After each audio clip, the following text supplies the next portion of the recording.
దుబ్బాకలో మెదక్ కాంగ్రెస్ ఎంపీ అభ్యర్థి నీలం మధు రోడ్ షో నిర్వహించారు. సంగారెడ్డి మాజీ MLA, Congress party working president Jaggareddy ముఖ్య అతిథిగా హాజరయ్యారు.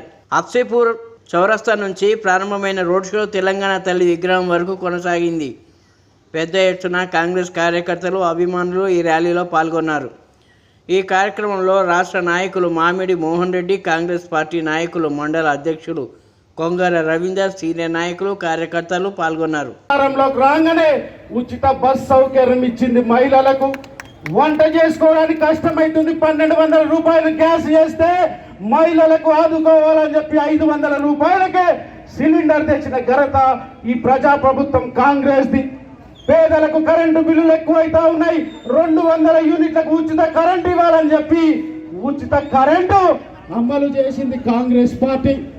ఆ రోజు 2004లో ఏకకాలంలో రుణమాఫీ ఇచ్చింది కాంగ్రెస్ పార్టీ. మళ్ళీ అక్టోబర్ 15 లోపల ఖచ్చితంగా రుణమాఫీ చేస్తాం. 500 రూపాయలు బోనస్ ఇస్తాం. ఎందుకంటే గతంలో రుణమాఫీ చేసిన చరిత్ర కాంగ్రెస్ పార్టీది కాబట్టి మళ్ళీ ఏకకాలంలో 2 లక్షల రూపాయలు రుణమాఫీ చేస్తాం. నేను ముఖ్యంగా మన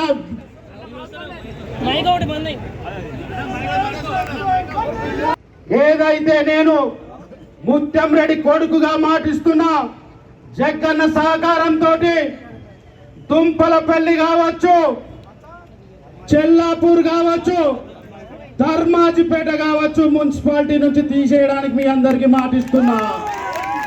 మీ అందరికి రోజు మాటిస్తున్నా, ముత్యం రెడ్డి కొడుకుగా ఖచ్చితంగా దుంపలపల్లి, చెల్లాపూర్, ధర్మాజిపేట్, మల్లాయపల్లి ఇప్పుడు మీ చేతుల్లో ఉన్నది. మీరు చేసుకోవాలంటే నాకు ఆ 4 గ్రామాలల్లో కాంగ్రెస్ పార్టీకి మెజార్టీ తీసుకురండి. నేను ఖచ్చితంగా ఆ 4 గ్రామాల్ని ఈ మున్సిపాలిటీ నుంచి తీసేసి మళ్ళా మీ అందరికీ, మీరు ఎందుకోసం అడుగుతుండ్రు? ఉపాధి హామీ కోసం. ఖచ్చితంగా ఇది ఒక మంచి అవకాశం. మరి ఈ అవకాశాన్ని సద్వినియోగం చేసుకొని ఈ 4 గ్రామాలు మరి కాంగ్రెస్ పార్టీకి ఓటేయండి. ఖచ్చితంగా జగ్గన్న సహకారంతో ముఖ్యమంత్రి గారితో మాట్లాడి ఖచ్చితంగా ఈ 4 గ్రామాలు డీనోటిఫికేషన్ చేసి ఖచ్చితంగా ముత్యం రెడ్డి కొడుకుగా మాటిస్తున్నా. మీ అందరికి అవకాశం ఉంది కాబట్టి ఆలోచన చెయ్యండి. కొత్త ప్రభాకర్ రెడ్డిని గెలిపించిండ్రు ఒక ఎంపీగా. ఏమైనా చేసిండా? ఏమి చెయ్యలే. మళ్ళా వెంకటరామరెడ్డిని గెలిపిస్తే అధికారం ఉన్నప్పుడు చెయ్యని ఎంపీ అధికారం లేనప్పుడు చేయగలుగుతాడా? ఒకసారి ఆలోచన చెయ్యండి. ఖచ్చితంగా ఇందిరమ్మ ఇల్లులు కట్టేది కాంగ్రెస్ పార్టీ. ఆనాడు డిపో తెచ్చుకున్నాం మనం, ఎన్నో అభివృద్ధి కార్యక్రమాలు తీసుకొచ్చినాం కాబట్టి మీరు అందరూ ఒకసారి ఆలోచన చెయ్యండి. మోసపోకండి. ఆ మాయ మాటలు చెప్పే హరీష్ రావుని తన్ని తరమాల్సిన అవసరం ఉంది. నీలం మధు ఒక ముదిరాజు బిడ్డ, బడుగు బలహీన వర్గాల వ్యక్తికి ఒకసారి అవకాశం వచ్చింది. మీరందరూ మీ బిడ్డ రైతు కష్టాలు తెలుసు, ఎడ్ల కాడికి పోయే రైతుల కష్టాలు తెలుసు, కుండలు చేసే కుమ్మరోళ్ళ కష్టాలు తెలుసు, మేకల దగ్గర పోయి యాదవుల కష్టాలు తెలుసు, నేతన్నల కష్టాలు తెలుసు. ఎందుకంటే మీలో పుట్టిన బిడ్డ కాబట్టి మీ బిడ్డను మీరు గెలిపిస్తే మీ కష్టాల పాలు పంచుకొని ఢిల్లీకి పంపిస్తే మీ అభ్యున్నతి కోసం, మీ అభివృద్ధి కోసం కృషి చేస్తాడు. అందరితోటి మీరు కూడా మన నాయకులు, కార్యకర్తలు కూడా మన ఊర్లలో పోయి చెప్పండి. ఇప్పుడు ఊరోడై సంసారం చేస్తుండే ఏమన్నా ఆయన భార్య పిల్లలు ఏమన్నా ఉన్నారా? ఉంటే ఊరోడు ఎక్కడ పెట్టుండి సంసారం ఏమో పడించర్లా.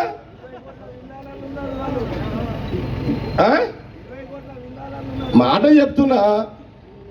నేనేమంటున్నాంటే శ్రీరామచంద్రుడు భగవానికి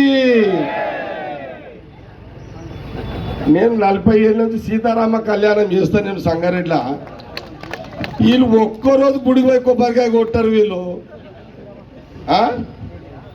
మీరు చెయ్యరా శ్రీరామరావు కళ్యాణం? దేవుని మొక్కరా మీరంతా? ఈ బీజేపీలో మొక్కుతారా దేవుణ్ణి? అసలు పరిశాని ఎట్లా ఇబ్బంది అయిపోయిందంటే శ్రీరామచంద్రుని ఇప్పుడు మొక్కాలంటే దేవుడా అరే దేవుని కూడా మొక్కకుండా చేసేస్తున్నారు బీజేపీ వాళ్ళు. ఇది ఏమన్యాయమా ఇదంతా? నేనేమంటున్నంటే, అవును ఒక మాట, బీజేపీకి ఓట్లేస్తే మొన్నటిదాకా కేంద్రంలో 10 ఏళ్ళు ఎవరు బీజేపీ ఉంది కదా, ప్రధానమంత్రి మోడీ ఉన్నాడు కదా, ఈయన సెంట్రల్ మినిస్టర్ ఎవరు ఉన్నారు, కిషన్ రెడ్డి ఉన్నాడు కదా. ఎప్పుడైనా సెంట్రల్ మినిస్టర్ కిషన్ రెడ్డి గారు ఇప్పుడున్న బీజేపీ అభ్యర్థి దుబ్బాకకొచ్చి సెంట్రల్ ఫండ్స్ తీసుకొచ్చి మీకు రూపాయి ఖర్చు పెట్టిండా? మరి ఎందుకు ఓట్లేస్తున్నారు దుబ్బాకోళ్ళు? సేటు గడియారం సేటుని అడుగుతున్నా.